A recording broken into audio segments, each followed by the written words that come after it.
welcome back, guys. We're doing another preview, this time for the second leg against Liverpool. I hope you guys are having a good evening or afternoon, morning, whatever time it is for you. Pretty much, we're gonna go over the last game and the recent form both of these teams have been in. And yeah, let's go with the intro.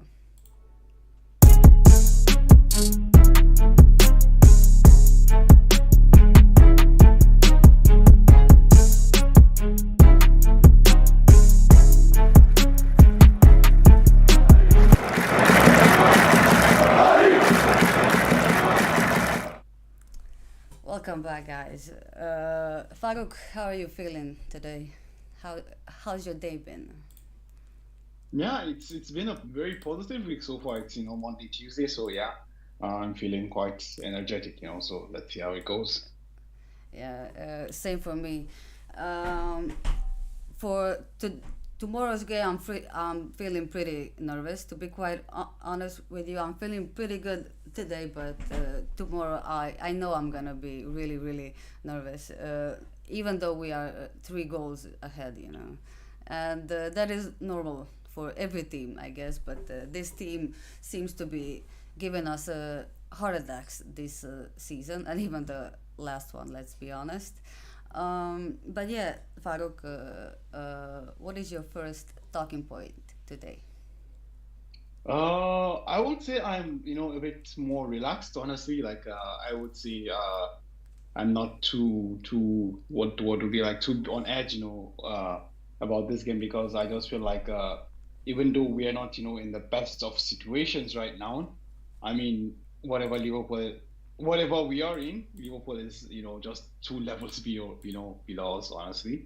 So like they're also going through a very very bad situation, I think so. I mean, yeah, that's why I would say I'm not too worried about that, honestly. But you're right, to have a sense of I don't know, the right word wouldn't be fear, but to have a bit of concern, a bit of worry, because we all know what happened, last year against Chelsea. Albeit like it was the Exactly, lead yeah. was just 2 goals. Yeah, well, I think this time it's 3 goals, and so I feel like we should be able to capitalize on that 3 goal advantage. I mean, we might not win the game per se, but I just think that 3 goal advantage is going to be too much for Liverpool to to overturn. Yeah, I agree with you completely. It's not rational, my fear of tomorrow, but I just feel like you can never be too careful with this with Champions League, especially because we saw what happened last season against Chelsea, and we were pretty confident, before that game, most of us at least, and Yeah, yeah, by the 89th minute we were regretting our happiness, and then yeah, Rodrigo happened. But yeah, I agree with you. We might not win the game tomorrow, but a 3 goal advantage is a really, really steep hill to climb for Liverpool. And especially because they need actually 4 goals to beat us.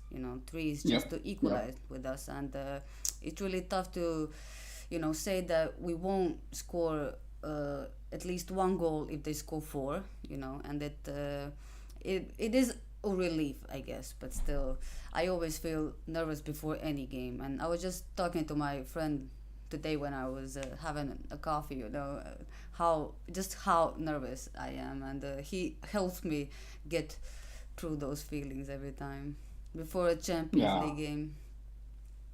Yeah, I totally can understand. And honestly, like at least personally for me, like currently, the form and the way we are playing doesn't give me too much confidence, going into ties. Mm, But I mean, as I said, like for some reason we found a way to score five past Liverpool, so I feel like that yeah, more than does enough. But even away from that, we can just see even the form of Liverpool since we played the last game, at Anfield, which was, we were 2-0 down, I think inside 15 minutes, if I'm not mistaken. yeah, And, something like that. and then we scored 5 goals and five Mm, on retaliated goals. And then since then, Liverpool have actually played 4 games in the Premier League. there was a nil-nil draw at Crystal Palace. I don't know if you were able to see that, but I would say that maybe that's the worst game I have seen in 2023 because I Really, actually watched the whole game. It was garbage. Honestly, it was pure for garbage. both teams, I Well, suppose. I mean, the point is like Palace actually, I think, hasn't won a game in 23, if I'm not mistaken. And Yeah, Palace and Liverpool actually have this kind of a bit of a thing going on where like, Palace is like a kryptonite for Liverpool, but that game was, it was shambolic, honestly. Like, it was just one of those messy games that you mm, just can't wait for it to end. yeah, It was one of those games. And then, after that, Liverpool hosted, Wolves at Anfield. They had a 2-0 victory, a goal from Mo Salah in that game as well. I mm, think that, yeah. And then the almighty 7-0 demolition of Manchester United at Anfield as well. But similar to what I said on the day of the game as well, like that was more of a, I don't know if you were able to watch the game, but it was such a weird game mm, that the scoreline didn't. I don't know if the right word would be to reflect the game, but like there is no 7-0 gap between Liverpool and United. You know, never, yeah. it was just it was just a game where I actually used to have a friend who used to say like football is match fixing. And like I'm sure if he had watched the game, like that would be his prime evidence. Like, yeah, you see this game, how can the team be this? It was like United just opened the gate and please score. You Oh, know, yeah. it was such a game. And I mean, just to the true form of Liverpool this season, then they went to Bournemouth and they lost 1-0 as well. You know, after the 7-0 demolition of United, just a week later they lost 1-0 to Bournemouth. So that goes, a total of 4 games, one draw, one loss, and two victories. But the important thing there is like they scored 9 goals and they conceded just one. Mm, So, and I mean, there are some players that might be need highlighting here, like a player like Cody Gakpo and Darwin Nunez. Honestly, like Gakpo has improved his form a lot lately. And also, he had 2 goals and assists in the 7-0 demolition of Manchester United. And also, I also want to just, point that Darwin Nunez also is just, getting into his scoring boots as well. So, those are two players that I think we even have highlighted before even during the preview of the first leg as well. But I mean, those are players you want to re-highlight as well again. But I just want to ask you, Doris, like let's move away from the offense and go to the defense. Like, how highly do you rate Virgil van Dijk? I don't know if you've seen his performance at the weekend, but he was at fault for the goals called by Philip Billing. He was easily outrun and outmuscled by the former players Otara and Billing in the build up to the goal. I don't know how much. So let's just take a feel of how much you rate Virgil van Dijk as a defender. Oh, that is a tough question. Mostly because it's controversial. A lot of people get offended when most of us Malgadistas say that he's nowhere near Ramos and that it's disrespectful to compare them. But even if you compare, the last Champions League, like the PSG game and Liverpool's game, if you compare Ramos and Virgil, it's night and day, and it's probably controversial to say that he's overhyped, and he did have a few really good seasons, and he's not by any means a bad player, like any means. He's a really, really, really good player, but is he overhyped? That is the question. But then again, if we had him on our team, I'm sure we would be hyping him too. So it's difficult to say like this. Like as a Valgadista, I would always say like, of course he is, and all that. But if we're being realistic, he is a quality player, and everyone makes mistakes. Ramos made them too. Pepe made them too. Varane made them too. Like all of our recent defenders, all of them made mistakes, and he maybe was at fault for the goal. I didn't watch the game. I don't really watch that many Liverpool games, right? But if he did, do that, I'm not really convinced that he will have another game like that, And last game it was Gomez actually that was at fault for almost all 5 goals, or all 5 goals, right? So yeah, their defense is this season I would say all over the place. So it's not just Van Dijk. Like I wouldn't blame him for anything. Just like in our team, you cannot blame one single player for the mistakes and all that happens in our game, right? So yeah, their defense is definitely not something to laugh at. But if we've seen our history with them, we've played really well against them, and I think we can all pretty much agree that their style of play fits us because they play, open football, and most of the teams at least in the league play low blocks. They park the bus and all that, and when teams actually play us, we seem to thrive on that because we actually seem to create some more spaces. So hopefully that will bite them playing like that, and they are the ones chasing goals. So hopefully we can expose them in the defense if they're playing really really high, which they seem to do, and we've seen them do that. So it Yeah, is yeah. also Van Dijk, as their main defender, the big guy, in the team, and when they play so high, he obviously is the leader in the game, and I'm not sure if it's Klopp or if it's Van Dijk or who it is in the defense that is making them play so high. Like it's one thing playing high and play some risky football, but sometimes we've actually we've seen what happens with the especially with the Trent, and I'm not sure they will be able to hold it for all 90 minutes tomorrow. Yeah, there is like good points, but one thing I would just say is you're so modest, in your take on Virgil van Dijk, and uh, Well, I I, would say this. I I just know watched, that people get really angry about it, and it's a really subjective point of view. Like you can, everyone has their own opinions on players, and my Doris, can opinion you is that see? he's overhyped. But I'm not Can saying you that see it's my background? Can you see my background? What's the yes, color of the seats? What's the color of the seats? blue. Exactly. That's not subjective. That's just facts. It's blue. Van Dijk is not Ramos. That's just it. It's Oh no, fact. definite. I'm not saying he is. I'm saying that he is overhyped. I'm just saying that there's different points of view in this. I'm saying that he is overhyped. That he only had a few really really good seasons, but you know many people don't share the opinion, and I'm just trying to be respectful, even though they don't probably deserve it. I'm Yeah, kidding. honestly, Please don't kill me, guys. one thing for sure. I'm kidding. Yeah, one thing for sure is, as you said, he had two outstanding seasons, for Liverpool, which you never can, no one can, talk about that. Like he was arguably for those two seasons the best defender in the world.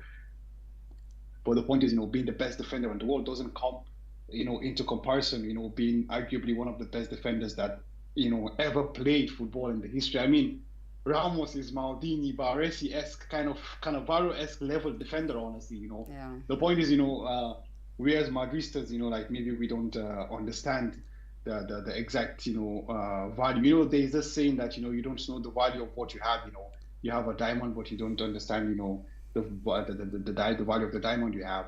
But away from that, I still just find it interesting that it's 2023 and a lot of people, still rate Van Dijk still that highly. I mean, he's had his highs in the past, but if you're gonna ask me right now, who is Liverpool's best defender right now, I will tell you it's Ibrahim Konate, in Konate, my yeah. opinion. And I think the return of Ibrahim Konate will, as you just mentioned as well, Gomez being at fault for almost all five goals, which I think is unfair personally because I think defending is a team sport, and as I've said, I don't know if Definitely. with Jacob I told the point is the only reason Barcelona are considering I don't know 8 goals or 5 goals in 23 games is as because they defend as a unit. When you check the defenders 1v1, I know like Araujo and Kunde are the best defenders out there, but the point is it's Marcos Alonso, it's Eric Dyer. These are Yeah. the defenders there. Like so, it's not about that. The game against Liverpool for the first leg, it's really, really. It was quite.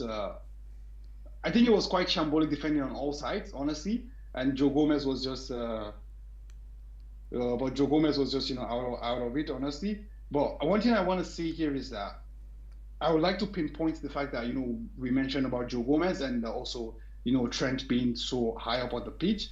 But one thing I know for sure is this, for the past 4 games, actually, since the drawing at Real Madrid, Trent has actually been so behind. I wouldn't say deep, but rather he's not, being that much aggressive as he used to be in the past. So I was actually reading a report yesterday that was saying that there was a discussion with Klopp actually that uh, Trent should, defend more, rather than attack. Because I don't actually they scored 7 at Anfield against United, but Trent didn't even assist one single goal. Mm. I mean, that's like uncharted territories, honestly. Like that's almost, never has happened. So it's quite interesting, honestly. So, I want to, I want to believe that, the return of Ibrahim Konate will help a lot in the defense, honestly. But I just don't see, I just don't believe in the hype train that, goes around with Roger Van Dijk right now. And I think he's getting to become a liability in the team because it becomes like, he does, I don't know what the right word would be, but he defends only when he wants to. He like kind of selects his battles, and because of that, he puts Liverpool into a lot of difficult situations. But anyways, before we move on, Doris, maybe we want to check the chat if there's anything. Yes, definitely. So Dennis, the great is back. Welcome back, Dennis. He said, "Vamos a ganar. Let's win one of our most important games of the season." And tonight I welcome you back to the chat. Dennis also said, "This is our biggest game of the week and arguably of the season so far. We must go through." I'm nervous a bit. I agree with Doris. We were complacent against Chelsea at home in the second leg. I agree with you, and we all know what happened. That Chelsea second leg gave me hard pressure, especially when Chelsea went 3-0 up. I think everyone agrees with you. I Exactly, actually grew exactly. some gray hairs that day. He said, I regularly watch. I think he's talking about Liverpool games. I'm pretty sure that's when that happened. Solai also said, if not for Modric and Rodrigo, I mean, man, those two, like, actually last season, Benzema, really, like, we had so many clutch players, but those two were something else. Like we saw Benzema and Vinicius on a different level, and we respect them for different things. They carried us pretty much the whole season. But the small things that other players do, like Rodrigo coming on and scoring 2 goals against City, chef's kiss. He also said Liverpool, they are a funny team. Liverpool is inconsistent. It's funny, Man United were so confident versus Liverpool at Anfield. I have a Manchester United girlfriend. Oh, and I told her, babe, you are not Madrid. That Damn, was a good one. damn. That was a good one indeed. That was a good one. Yeah, pretty much. Yeah, Konate, on the other hand, is the best defender, said tonight, and we both agree with you. And Yeah, yeah. last season, I don't know if it's the same story. Like people were still really, really, really hyping Van Dijk, even though he was injured and all that. But for Konate this season, even for Liverpool players, I see most of them hyping Konate, and well for them, but not tomorrow. Uh, so yeah, they agree with Konate. Trent had a good game versus United. He pocketed Rashford. What do you say? I didn't. Yeah, yeah, that's I didn't pay much attention to the game because I was working, so I had it on the screen. I had to, work, but I just saw the score line, So could you tell us a bit more about Trent there? I didn't. yeah, that's it. Like as I said, like honestly, like for the past couple of Mm, games, it's so obvious. You can see that, like that bombing forward, that leaving of space that Trent always, tends to exhibit was actually, you can see it's actually something that has been, been suppressed, honestly. And it was a surprise, but it was so obvious in the game against United, honestly. Mm. Actually, I thought maybe it was due to the fact of, the threat of Marcus Rashford, as we know, like he's arguably the most informed, attacker in the world right now. So maybe that was the reason, honestly. But I think it's something that I'm sure, like most likely, they will also try to implement again, because the thing is that one thing we always say is that, like, Trent, he's a bad defender or this or that. I personally think Trent is not a bad defender. I just think that Trent is a defender who doesn't defend, if that makes any sense. Mm. So the point is, if he's actually going to focus primarily on his defensive duties, I think he can do a job, honestly. But the point is, that the attacking output, that he's more of an attacking player. That instinct will always kick in, whether you like it or not. That indiscipline will always come in. So that's why I don't know for how long that will last. But honestly, like as I said, like in the past couple of games, I have seen Trent, like he seems so camped in his own half, and so aware of what's happening around him, honestly. So it's going to be interesting to see, especially with the return of Konate as well, how they combine to as we know, Real Madrid literally have no right wingers, everything is the left. So it's going to be interesting to see how they eventually try to nullify the left wing with Vinicius Junior. Yeah. If we remember last the season before that, so the 2021 season and the game against Liverpool and Vinicius, that was probably the turning point for Vinicius when everything started turning for him. It was actually Trent that let him have that moment where he actually got that confidence, scored two Confidence, goals. yeah. Yeah, Yep, that yep, was yep, yep. that was a really big game for our player. But Yeah. we all know, like, things that people say about Trent that are in most situations it is actually true that Trent is not as good of a defender as he should be.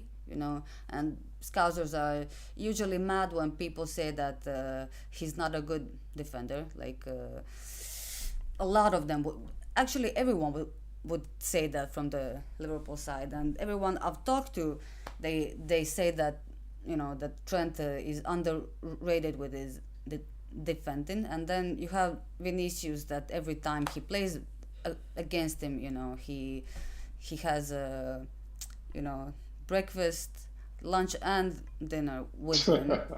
And yeah, hopefully we will see that tomorrow, because I don't believe that one game with United could disprove the whole theory about him being a bad defender, because I think that a lot of us can agree that he's not actually a defender. He's a midfielder that's playing that role, or a winger that's playing that role. He just got accustomed to playing it, and learned how to play the position. But still, he is I feel like he's still an attacker in his mind, or maybe Klopp is actually at fault with that, with letting him play like that and teaching him, all the time to keep the crosses and all that. So Yeah, actually, I think, Doris, a lot of this goes to the way Liverpool plays as a team, honestly. So what happens is this, right? So Liverpool, at their pump, they had a midfield of, Gini Wijnaldum, with what's he called? With Fabinho and Jordan Henderson. So the point is, honestly, with all due respect to these players, like, these players are more of an engine room than, brains, you understand? So what's happened is that Trent has always been a creative hub for the club, for the team, for how we play. So what's usually happened is that whenever Trent is trying to be the creative player that he is, either Fabinho or Jordan Henderson covers for him. But what's usually happening right now is that Fabinho has deteriorated to a level that I am sure that even his worst critic could never imagine. do And you what's think that happening he's on playing tomorrow, Fabinho, anyway? Fabinho, I think Fabinho plays. I think Fabinho plays. And on the other hand, what's happened is that Jordan Henderson, to borrow Sonate's words, doesn't have the legs anymore. You understand? So what's left, like, because of that, and also this gradual movement, this evolution that Klopp is also trying to do, but when he acquired Thiago Alcantara into the team, like trying to reduce the muscle and trying to increase the creativity in the middle of the park. So because of that, like that's when Trent start to get exposed a lot, honestly, to be honest. So that's why I say to you, like Trent is a defender who defends, or rather who doesn't defend. He's not necessarily a bad defender. He's just a defender who doesn't defend at all. You understand? So hence the reason why he has the space, he's not aware of what's happening around him. And obviously you're right. Like I mean, just because of 1-2 games can't, it's not enough sample size, to eventually say that okay, like yeah, Trent is, he's now a good defender or anything. Now, I mean, obviously that indiscipline is always going to kick in because, as you said, like he's more of an attacker than a defender. So no matter how much Klopp tries to tame him or what he's not, he's always going to But especially tomorrow, because they are chasing 3 or 4 goals. That's a really big factor for his, style of play tomorrow. I'm pretty sure he will have to push forward. They, you know, the, I'm not sure they will rely on sitting back and hoping for 3 goals. That is a really steep hill to climb. And knowing Trent and knowing the way he plays, I'm pretty sure he will go all out in attack, and hopefully we'll have Vinicius, uh, profiting off of that, and given the midfield that they have, and it should also be a talking point for us, our midfield, the age, and maybe they're too slow and all that, but it is affecting their game, and it is definitely something that we should use tomorrow, and it's not just their defense, the big factor in tomorrow's game is actually our attack, because I'm not sure they will be able to hold it out for all 90 minutes, and I'm pretty sure Trent will actually be targeted, especially because we're always playing on our left side all the time, like Yep. every attack Yep. we do on the left side, and that's all Trent with Konate there. So if Konate shows up and has a masterclass, we still have Robertson on the right side, or Right. So, yeah. on the Yeah. left side, Yeah. actually, right? So we all know how our attacks go on the right side. They're practically non-existent. So my guess is actually, or a prediction is that it will be a lot of Carvajal, crossing those ball in the box and just wasting time, for most of the game. I'm pretty sure I that's see. how the game will go, and I see it being like a 2-1 or a 1-1, something like that. 2-1 for Liverpool, you know. Well, that's Give quite them honest. I the actually think give it's. them the hopes and then crush it. I actually think it could be a very high scoring game, honestly. But I was wondering, like, what the people in the chat think. Like, is there any updates on Mm, what on? yeah. So Sadai said that Liverpool will turn up. There's a stat that they have more points against a team above them than below them in the PL. Interesting stat. Trent has improved a lot defensively. There he goes. I was pretty sure that Farouk was the Liverpool stan here. Not you, Sanai. Disappointing. Dennis the Great said, exactly.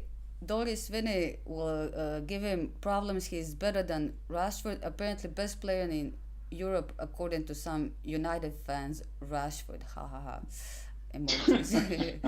uh, let's see. Liverpool will start all blazing. We must not concede early.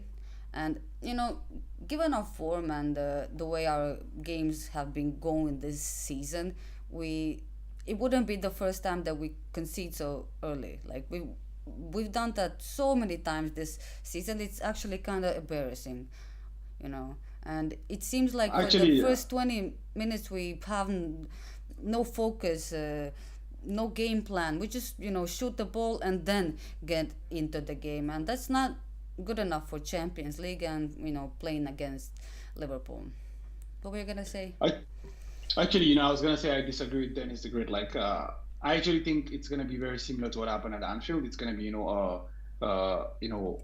a swarm from Liverpool. Like they will just keep, buzzing around and pressing for the first 15, 20 minutes. But one thing I do hope is that I hope that they score in that 15, 20 minutes. I hope they score one goal in that 15, 20 minutes because otherwise it's going to be a snooze fest. And I mean, we've at least that's the thing I've come to see from the team is that I would not rather until that have first a goal. boring game where we win than, comfortably or just a draw, a 0-0 or 1-0.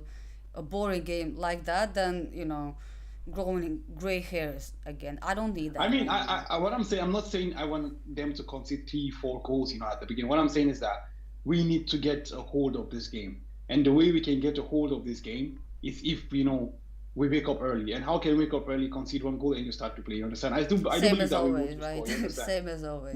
Exactly. I believe that we will win the game. But what I'm just more cautious about is that if, for example, let's say Liverpool was to score, towards the end of the first half, and Mm, Liverpool was to score towards the end of, towards the mid of the second half, for example, it's a 2-0 game.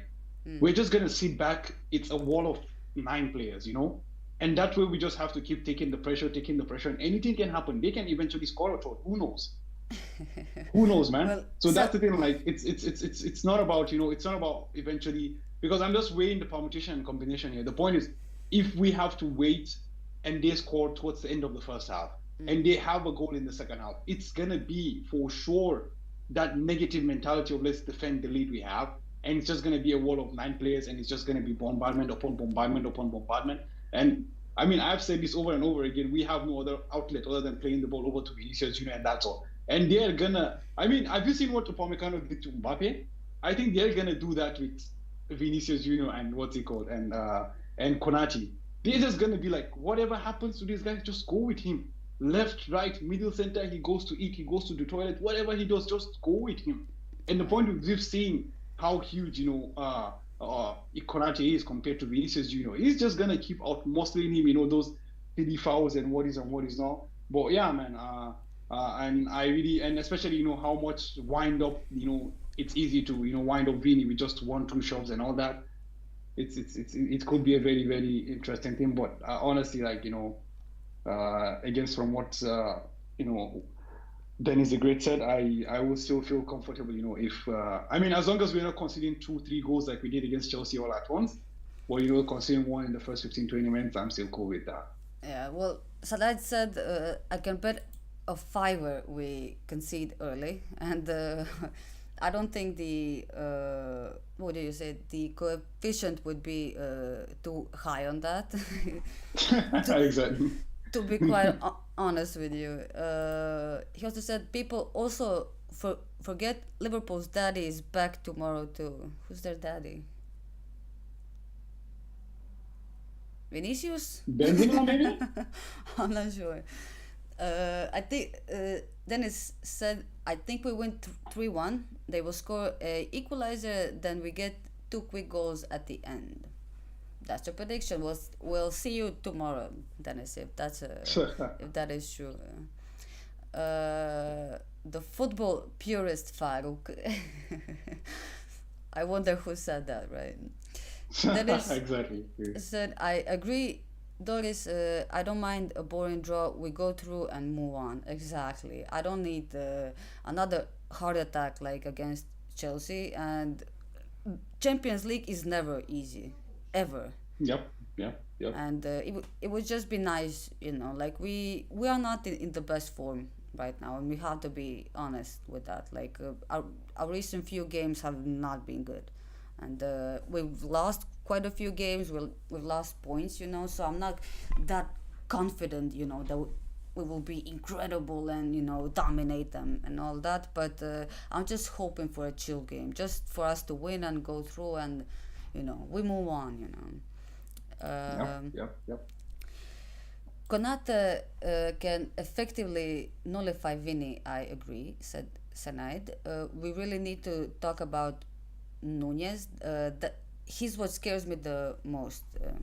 I agree with you.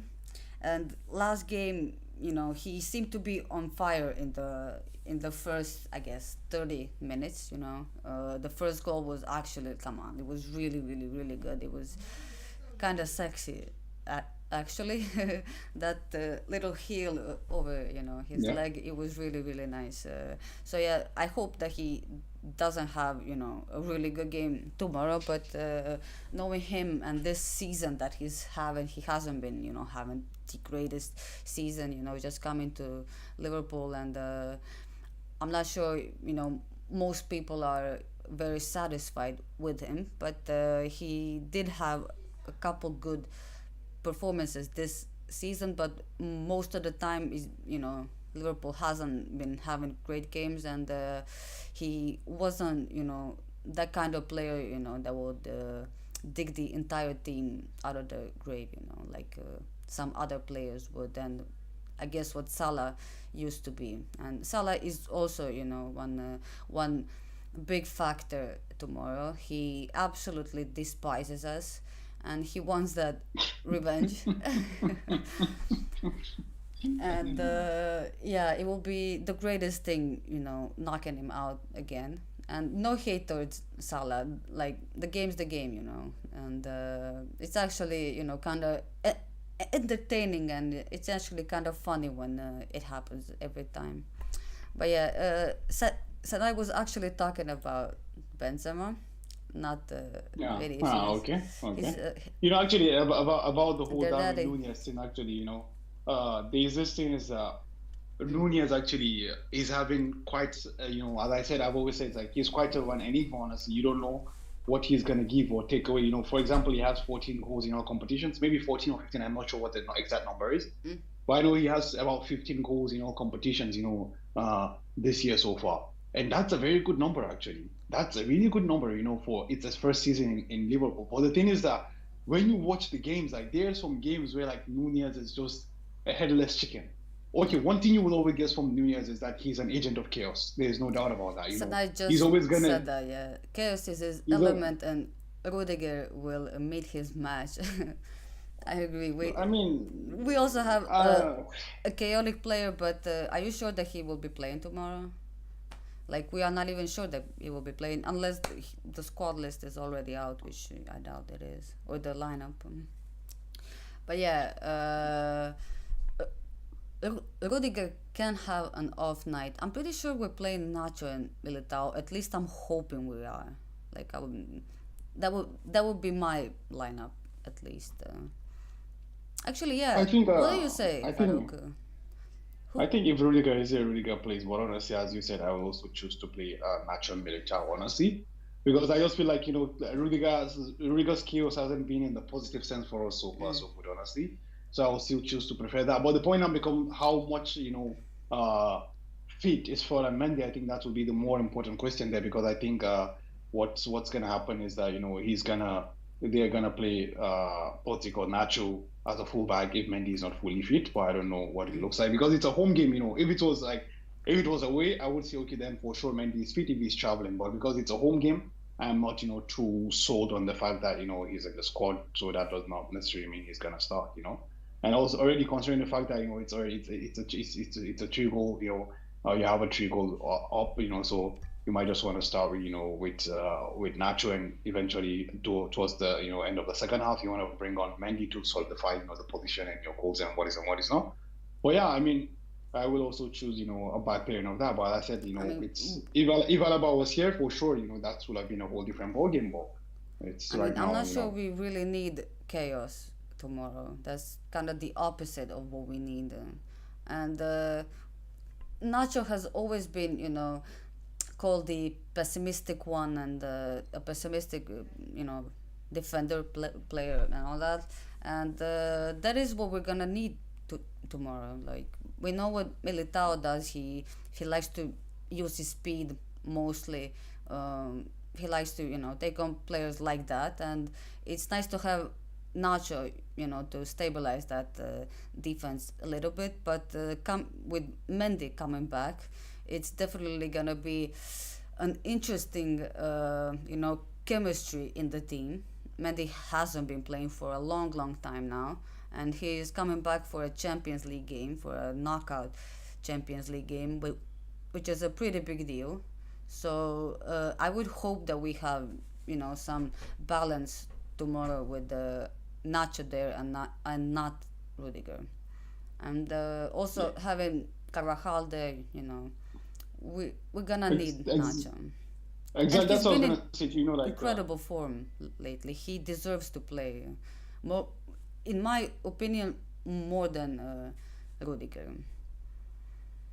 yeah, Nacho has been, a very solid, player always. I mean, even above solid, I would, choose to say, when especially Definitely. concerning when, his performance in the first leg as well, after David Alaba got injured as well. So, it's not been, like he's just there, he's a household name for us at least. But, I was gonna say, like, even irrespective of who starts at center back, Darwin Nunez mostly starts on the right wing actually. Sorry, on the left wing. So he's gonna be up against Dan Carvalho. But actually they have created this synergy with Nunez and Gakpo actually, which they both have this fluid system where they both interchange and one drops deep, one goes in, one takes on the defender, and what is and what is not. But honestly, I just feel like there is still a lot to see from Darwin Nunez on. As I said, like he can be the world beater one day, and he can be an headless chicken the other day. But one thing for sure is that he always has that chaos. But is it a positive chaos or is it a negative chaos? That's just that can only be seen once the kickoff is on, man. Yeah, I agree with you. And you know, Nunez and Gakpo. Maybe if it's not this season, there are still young good players that will definitely grow into Liverpool, and I guess we'll see what happens tomorrow. But next season, I'm pretty sure they're gonna be a power duo, unless injuries happen or something bad happens to the team. We're not sure who they will be losing this summer, and it can always affect the team and the chemistry. But Yeah, yeah, they are just setting into that team, right? And yeah, Nunez playing on the left is actually a good thing for us, at least I think. And I'm not sure that Mendy would be able to handle him. And Salah is not in the form that he used to be, even though like he isn't in a bad form. You can never really say that about those kinds of players, But he's not Salah that he used to be. We have to be honest. So Mendy being there is gonna be difficult for us. But I wanted to just say how funny it was for me. People talking about Nacho after the game, like he was some uh, surprise miracle that happened. No one has ever heard of him before. I was like, where have you guys been? Like yeah, he might yeah. not start every game for us, but he's been a household name for us for a long, long time. Like everyone knows about Nacho. There's even cartoons of him being a little Nacho, if you've seen. But yeah, I guess it was just funny to me, the way the English people and the media were talking about him, and it just goes to show how the players in La Liga and other leagues, if they were in the Premier League, they would be talked about a lot more, and people will be calling them incredible and all that on the daily basis, which actually sucks for Nacho, because we don't know if we're gonna lose him this season. But let's not talk about that. For tomorrow, I'm just hopeful that he plays. So yeah, in the chat, Dennis the Great said, I hope that Elliot kid for Liverpool starts tomorrow. In the midfield, you mean the Harvey Elliott little kid? Did he play last game? I mean, they had Bajcetic, right? Yeah, And they have budgeted. right, and Harvey Elliott. Both of them are really, Okay. really young, and comparing the kind of form Bajcetic and Elliott are, compared to, let's say, Mendy, Camavinga, Valverde, and Ceballos. I don't think there's a lot to talk about there. And yeah, talking about their midfield now, or ours, actually, we know that they are chasing us like by a lot of goals. And I talked to you before we started to stream about Cruz and Modric playing tomorrow, which is a really, really, really high chance from Ancelotti that he plays them tomorrow, which would, in my opinion, really, really, really hurt us tomorrow. Mostly because we've seen this season playing them together hasn't really worked out, right? Like, we lose a lot of the speed in the midfield. We need the legs and all that. And having Chouameni back together with Cruz, like both of them play defensively. It's like Cruz this season is playing really, really defensive football, right? And him paired with Chouameni is, I'm not sure, but the kind of defense that it brings us is not the kind of defense that we need when we're holding our games. He is, a secure person in our midfield that can, defend for us and all that. But in a game where we need to hold out 3 goals, I'm not sure that that would be the best combination. I would rather play, Tchouaméni with, you know, Modric or Cruz. I would rather have Luka there, mostly so we have some kind of attacking output, right?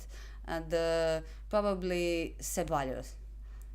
I think Ceballos would actually be good for this game, especially him being young, and Camavinga is all over the place. And Farouk, you need to explain yourself this season about Camavinga. And actually, do you actually want to play him tomorrow? Just him. Uh, That's Before I that's why I ask you started for the smiling actually because I was gonna say Camavinga should be in ahead of Dani Ceballos. I do understand the fact that Dani Ceballos deserves more game time. I'm not denying that. But I just want to say that I personally feel that in that game tomorrow, I totally agree with you. Like playing with Kroos and Modric together is not something that I would look forward to as well. And I also agree with you on the fact that if I'm playing with Tchouaméni, I don't want to play with Toni Kroos as well, because the point is this is a game that as we said, we're trying to hold down the fort. Obviously, we're gonna, have this counter attack here and there. So we need that player, like, as we've seen with Chouameni as well, he has that ability, to burst out of, the defensive rank and move the ball, quickly ahead as well, which is something that Toni Kroos, was never that kind of a player. So like, it's not like he lacked, or like yeah, he declined. No, Toni Kroos was never that kind of a player. He's never been the player that was gonna run with the ball and something like that. And also, I think, the tackles, in my opinion, the tackles, although they might still be rash and stuff like that, but I think the tackles of Camavinga are going to be needed, that those last ditch tackles. Obviously, credit where it's due, like now he's actually executing those tackles much better. It's so long at the time where every single game we have to worry, oh, Camavinga will get a yellow card in the first 20 minutes. yeah, Like, that's not the case anymore. Like right now, we have to, acknowledge that there's been a growth there. So, that tackle, those tackles that he has, I think, are going to be very, very important because, as we said, one thing for sure we know is that Liverpool is not going to come and sit back and wait for something to happen, and they're not going to run on the counter because that's just not how they play. It's just full pressing for all of the 90 minutes for as much as they can do for as effective as they can do it.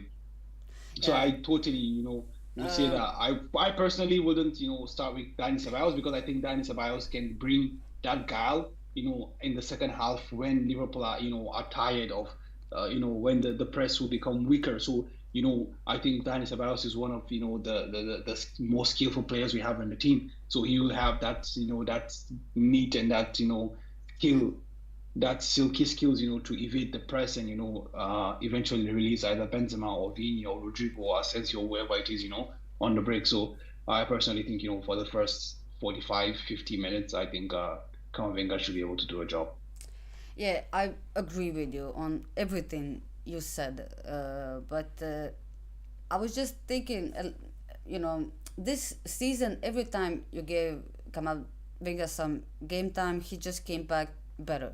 He did get Yep. those Yep. yellows a lot of Yeah. those times, but as every game goes by, I'm just more and more impressed with him. And he has been playing out of position for a second there, and I'm really doubting that Mendy will play the entire game tomorrow.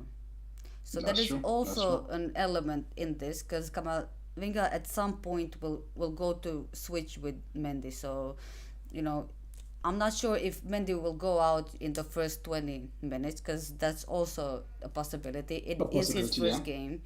So Yeah. either way, Kamavinga will definitely play, and he will definitely replace Mendy. So I'm not sure if he will be starting in the midfield and switching, with Mendy later and then bringing on Ceballos, which is also a really good idea. But I think both of those players would be really good for us tomorrow, but not if they're playing together. We still need either Tony or Luca. Unfortunately, we just don't feel that safety with them. They are all of them are really really really good class players, but they just don't give you that safety in the midfield. And tomorrow I want safety. I just want us to be safe. Like I don't want us to have to bring Luca or Tony in the 50th or 60th minute to bring us back. That shouldn't happen. And it's also scary, if when either Luca or Tony plays, when they come off, in the 60th or 70th minute, Liverpool might go all in.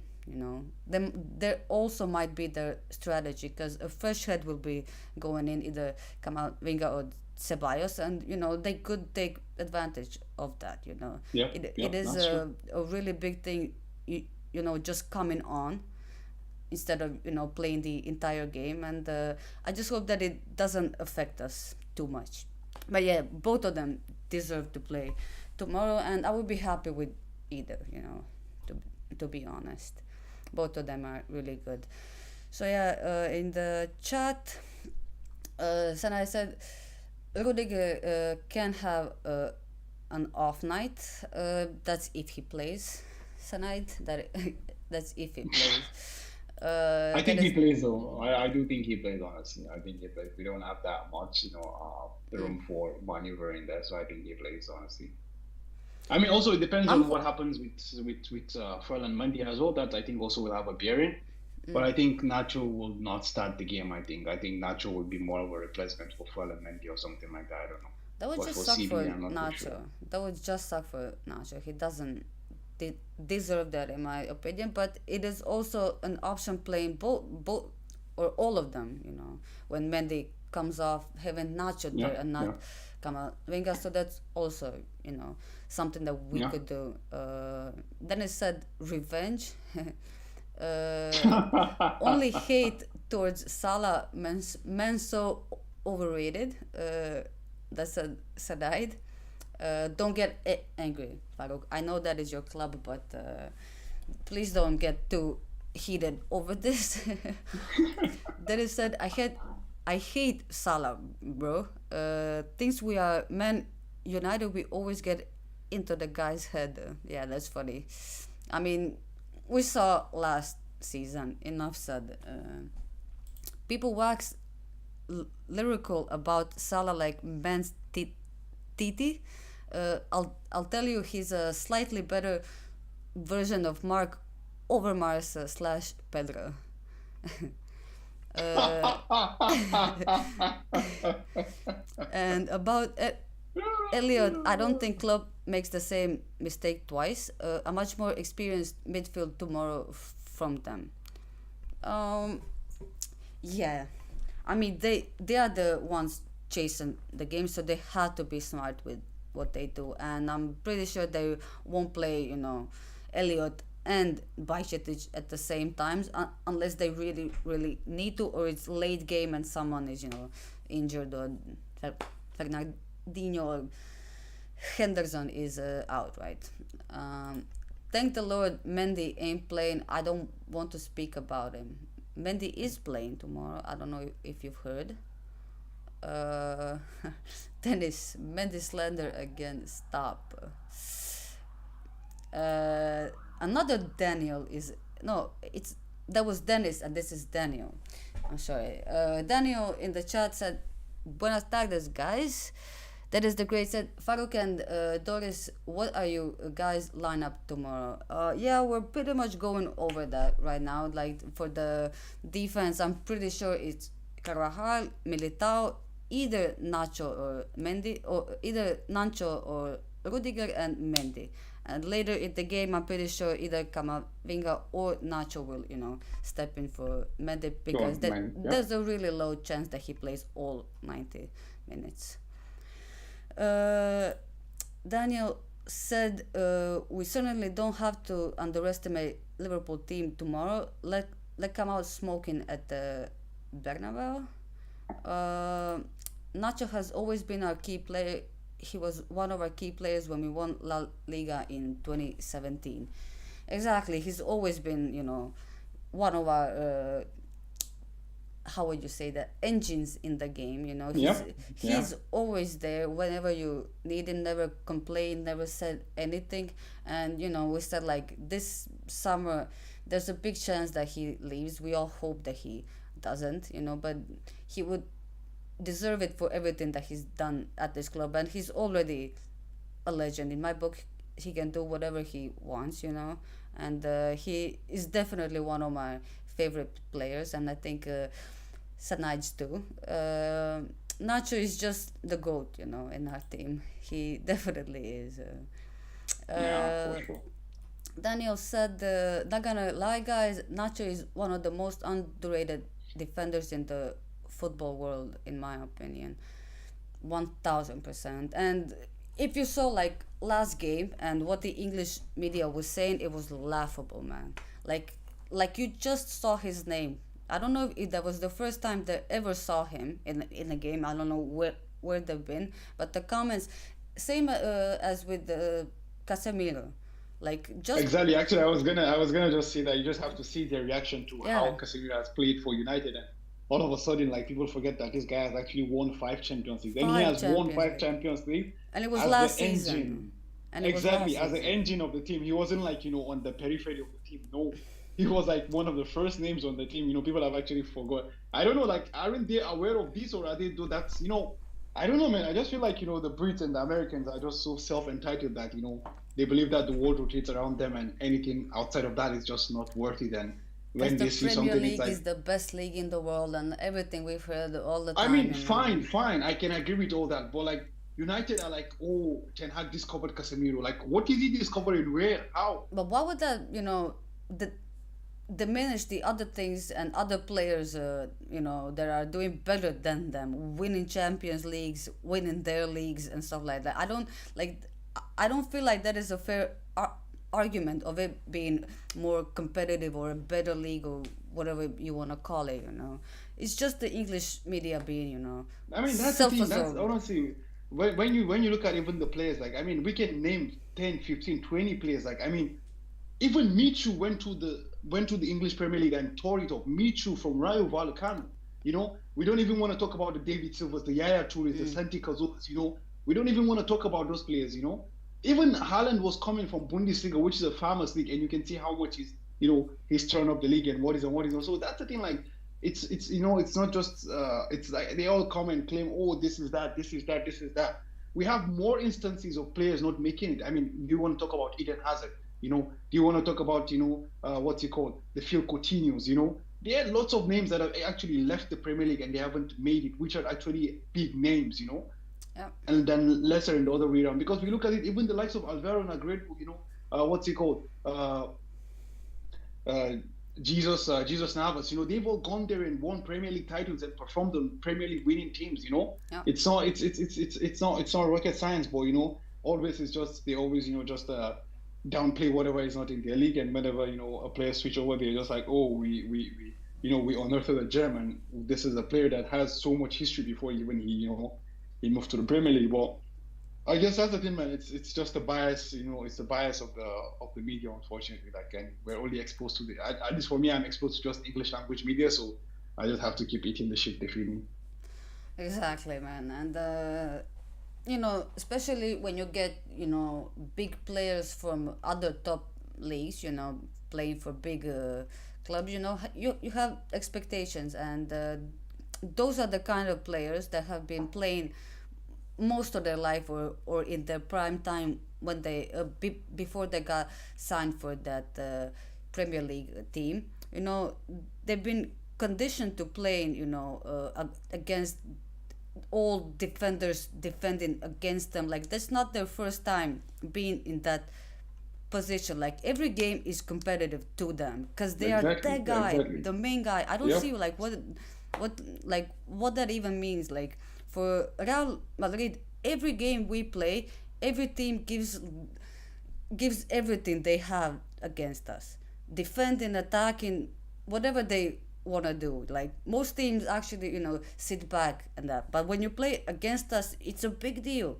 and you can say like it's fair enough. Like the league is not competitive enough, but for like specific teams, I don't think it's fair. Like Madrid, Barça, Atletico, even Bilbao, I would say Sevilla, maybe not this season, but there are many Yeah.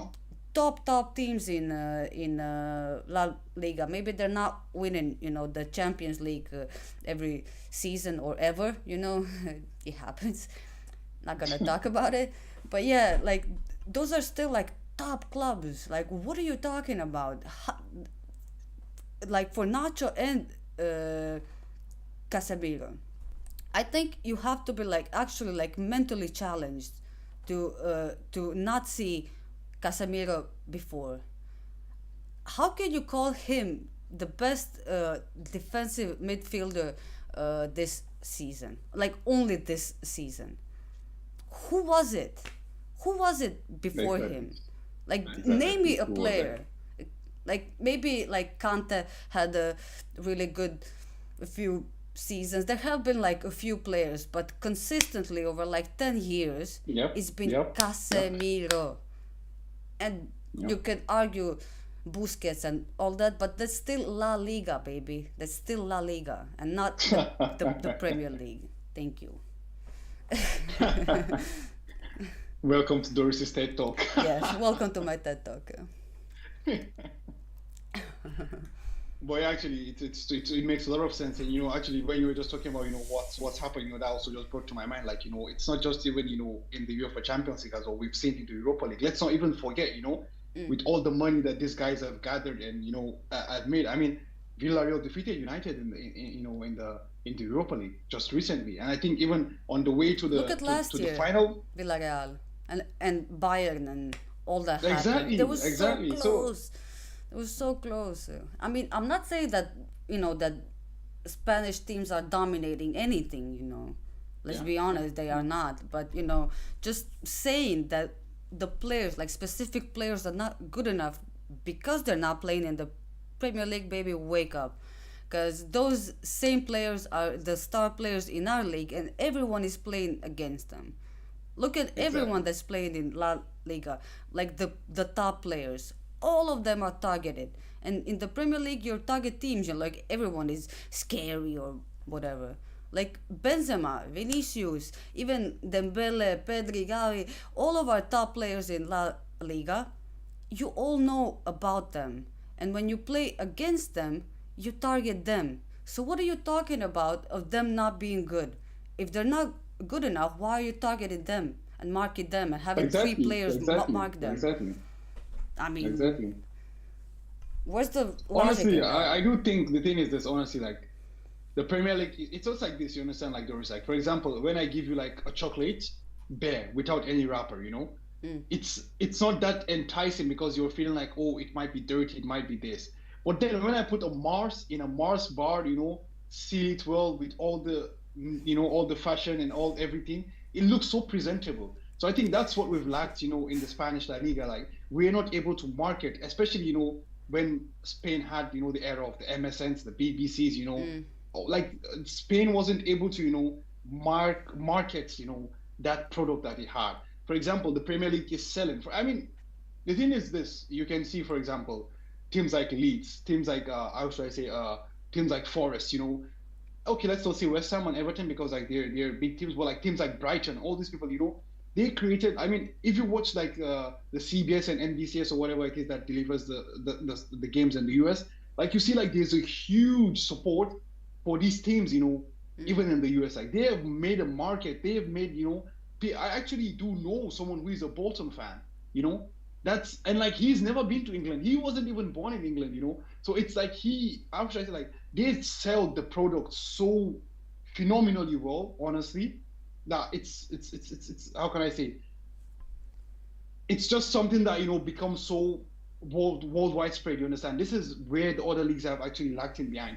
They haven't been able to market and sell their stuff that good. Honestly, that's why it's easy for when you sit down and see that how shitty Virgil van Dijk has been, but he's still been voted into the FIFA XI. The only reason is because of the publicity that he has. The platform that he has, which is something. I mean, if you're gonna ask me right now, I will go to what's it called? I will go to a team like what's it called?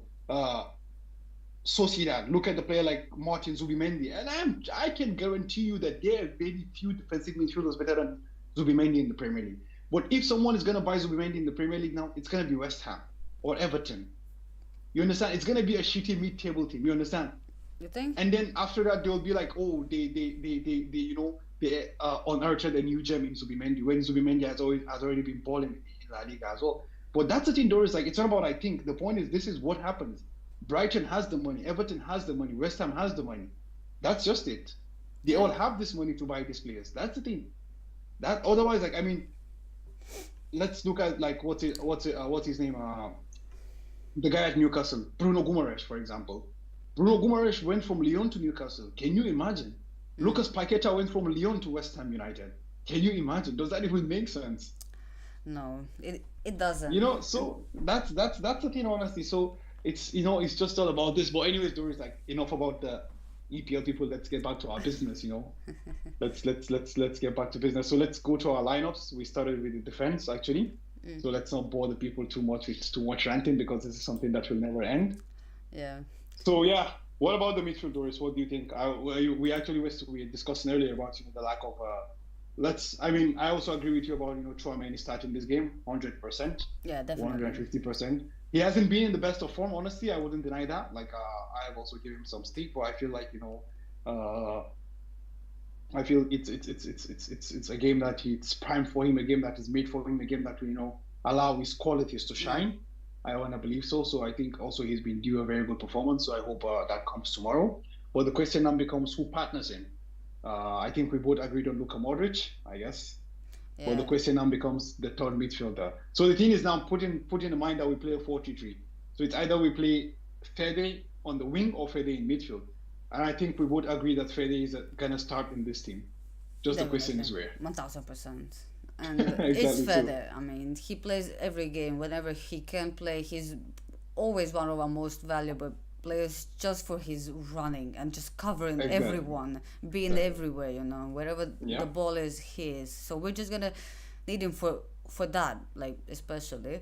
But, knowing Ancelotti and the formations we've played, we pretty much always play the 4-3. Like, no matter who we're playing and all that, like, our strategy is always the same. Pass it to Vinicius and do something. So Valverde will still be on the right side. That is my guess. And Rodrigo will always come, in the second half. Like, we can, I'm not sure we can expect Rodrigo to start tomorrow. That is that would be a rare sight, from Ancelotti starting Rodrigo. But in my opinion, I think it's gonna be Valverde on the right side and not in the midfield, because he already plays both positions when he plays with us. But it will probably be a 4-3-3 kinda. That's pretty much what it should be called, in the book. 4-3-3 kinda. So yeah. Actually, I'm gonna be a bit controversial here, Doris. I think we're discussing about three midfielders. We talked about Tchouaméni and we talked about Toni Kroos, and we both about Luka Modric, and we both admitted to the fact that we don't want both Kroos and Modric to start. But I kind of feel like, just to your point, Fede Valverde is gonna start as a right winger, and it's gonna be a midfield of Tchouaméni, Kroos, and Modric. I know we are just trying to pretend like. Be quiet, Farouk. We're just pretending like that's not happening. We know it is. Farouk, come on, man. like this whole time I've been having a clown face, like the emoji on my face, talking about this. We know it's gonna be Tony and Luca, but if it's not, we're saying it's gonna be Valverde on the right side, probably many Luca and either Ceballos or Camavinga. It will probably be Camavinga, but we'll see because he will probably or maybe go for Mendy. Anyway, for our attack, I think it's pretty much Actually, I saw self-explanatory. you're having I saw you having so much fun, so I said, let me bring you down to earth and see that. Okay, yeah, just be grounded, be grounded. Don't do it, man. Don't do it, man. But still, like, I don't think we should suffer too much. I hope we don't. And you know, the only thing I can hope for is that Ancelotti realizes what he's doing quickly enough. But he always seems to go, with experience over, form and being energetic, which Ceballos and Camavinga definitely are, and Valverde and all that. But let's just pretend that it won't be Tony and Luca tomorrow, and we'll see tomorrow. Just leave it for tomorrow. Okay. Yeah, for Doris's sake, then let's leave it like that then. Okay. Our attack then, I guess it will be. Our attack. I mean, I wonder who could it be. I Indeed, wonder. right. Yeah, Indeed. but for Benzema, I think you said that he's now 100% or something No, like that. he's 100% fit. Carlo He Ancelotti actually is. said Oh, he's oh. 100% fit. So I think we already know what's gonna happen, and it is usually really rare that we see Rodrigo, playing instead of Valverde on the right side. But in the second half, that will definitely happen. When he comes on, and I had to say something. There have been Go videos ahead. of Asensio training and being all hyped for playing tomorrow. So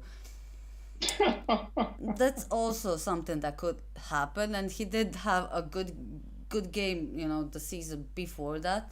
When he played against Liverpool, right? And That's true. Yeah. he did That's right, score actually. the good goal. So maybe Yeah. Ancelotti will, give it back for him there. And I don't know, those videos scare me a lot, but I guess we'll see. Like, if I hadn't seen those videos, I would be saying that it's Valverde 100%, The and percent, yeah. Rodrigo coming on for him. But maybe that's not gonna be the case tomorrow. Maybe he surprises us with Rodrigo or Asensio starting and Valverde in the midfield, and I'm just gonna go wash this off my face now. I mean, I haven't seen the Asensio videos, but I just want to believe that I don't think Asensio is going to start the game. But as you know, the thing is that there's a lot of unpredictability there. And, the coach is much more closer to the players. He sees what they give in training and what is and what is not. But yeah, I mean, I know that Fede starts, honestly, so I just don't know where for sure it will be. But yeah, I mean, we don't know, man. We might see a bit of twisting and tweaking from Carlo, before the game. But yeah, I mean, let's see how it goes. Anyways, we can go to the predictions if you don't have anything to add.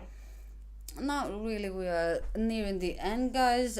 For the prediction, I don't know. Like, it is difficult to predict because they are the ones chasing. If it was us, Chasing, I would be, yeah. we are going all out. We are really, like, just to hype myself up. And right now, I'm just trying to stay calm and not nervous for tomorrow. And if that game, against Chelsea hadn't happened, and it's not like it's never easy writing off a team like Liverpool off, especially like Yeah. we know what happened against Barcelona. Like they had a couple of those games where they did the unthinkable, like the Yeah. incredible Yeah. things. But this season with this team, they're having, I mean, their Premier League hopes are pretty much over, but so are ours, So that isn't an advantage anymore, I would say, Yeah. So yeah, all of us are pretty much going in. Let's just go over. What is your prediction? I'm sorry. Before you do that, My prediction, I would say it's going to be like a 3-2 victory for Liverpool. 3-2 victory. Yeah, for Liverpool. That means we still win and that we still go through. And even if it's Yeah. 3-1, or it will Nah, really 3-2. matter. No, no, no. 3-1 will be so I was edge just of the knife. gonna say that it really matters that we score tomorrow, because it's over for them if they do that. They would need 5 goals, and we did that Yeah. to them. That's a miracle that we did it to them, and it would be another if they did to us. Let's just go to the comments before we go. Sanaid agrees with us. Not gonna lie, Loki don't want Cruz starting. I think we can all agree with that. I mean, it hasn't been the best season from Tony, and even the last one, I wouldn't say it was one of his better seasons. Like our team as a whole was incredible, but he wasn't one of our like bright points even this season. So I agree with you there. Daniel said we just have to keep tight at the back and make sure we take them chances on the break. Of course, that is always what we need to do, and it's never what we do. So we'll see what happens, because us keeping it tight in the back is not something we're particularly known for. Uh, Especially this season, given how many teams scored first against us, and especially in the first few minutes. I think the word is composure. Especially in the first half. Not giving the game away. Dennis said Premier League is overrated in my opinion. The Premier League has just only been the best league for like a few years now. In the 2010s, La Liga was better than the Premier League, and before that we had Serie A. Is things change. Things change. You could be saying that for La Liga when Serie A was stopping, being that great. Daniel said the English media are so pathetic. They always tend to hype the English talents and uh, and forget that we also have good talents here in La Liga. Uh, Facts, even if the competition is kind of better, who won the last 4 out of 5? What's the Yep. difference? I cannot see it. Uh, it's not even really that much better than Girona on a 10 times budget. Get out of here. That's an opinion. Let's just move on. That's a big opinion. Dennis was saying to Sarai, Premier League fans telling me Brighton better than Real Sociedad is laughable. I'm not. Wow. Who said that? That, Who said that? I'm gonna. that's uh, Brighton is actually a competent side, but Leeds, how shit are them, lad? Doris Pittig, I hate the PL apart from Big Steve. Agreed. Big up, Big Steve. Dennis the Great. So you are telling me teams like Crystal Palace are better than Villarreal? Whoever said that, like, why even entertain those opinions? Why even talk exactly. about it? Like, Exactly. those are the kind of people that obviously don't watch anything but the Premier League, and those opinions don't matter. Uh, Villarreal finished Manchester United in a Euro in Europa League, Europa Europa League final, right? My greatest memory about this is watching the 2016 UEL final. By the way, Liverpool and Sevilla. Uh, Sturridge scores a banger, and all the PL mates of mine go loco, like they proper mock in our league. Let's go a bit over. Dennis said, if Asensio plays tomorrow, I will lose it. I'm not even joking. I always say, Dennis, like, Asensio is one of my favorite players, if not the, like, my actual like favorite player in the team. But I understand what people are saying, but I don't think he's as shit as people are saying. Like, for tomorrow, I agree with you, and for a lot of those games, but people are calling him names like they're calling him like he's absolute trash, and I strongly disagree with that. Anyway, Sarai said Asensio is scoring an obligatory banger tomorrow. If he's playing, there's a big chance that he does that. He usually does those out of nowhere, which would be kind of, perfect for the game tomorrow. Scott Heinam said, big up a la Madrid 3-0. There goes another prediction. Sarai said 4-1 tomorrow. That's okay, Sanaib. For us or for Liverpool? I'm hoping you said us, but if that's the, I don't want that to happen, man. Dennis said, I think the comeback they had against Barcelona, the difference the second leg was at Anfield. That is true. Like, we beat them 5-2 at their home. That is a really big factor. I agree with you. His prediction is 3-1, and I mean that goes along the lines, mostly for everyone. There's always only two sides. Either it's like a 1-1 draw, or like a high scoring game where one team dominates. I'm just hoping that it's us, and given the history we have with them, we usually pull through. There's only been one instance where we lost against them in the final and all that. But yeah. Then it's the great big up Big Steve. I love the way he humbled his old club last year. I said, shh, Dennis, he's one of our biggest fans. Yeah, don't be like that. Indeed. Big Yes, Steve is exactly. a big guy. He's a good guy. But City is a different thing, and yeah. It's not fair, talking about that. And honestly, it's not even on us to really talk about it right now, especially Yeah. after for tomorrow's game. So yeah, Farouk, any last words or Yeah, I finishing mean, words? just Not last words. That's kind of weird. You're not dying. I mean, nah, just let's get the job done tomorrow, and also shout out to people who've been in the comment. I think we had things great. We had Daniel, we had Sunaid himself, we had Scott Him. I think you said something like that. I Yep, Scott couldn't. Heinum. Yeah. Yeah, I mean, shout out to those guys. Honestly, like you keeping us engaged. It's the real deal, honestly. So thank you guys for being there. I appreciate. Appreciate it, guys, and Hala Madrid. Hala Madrid.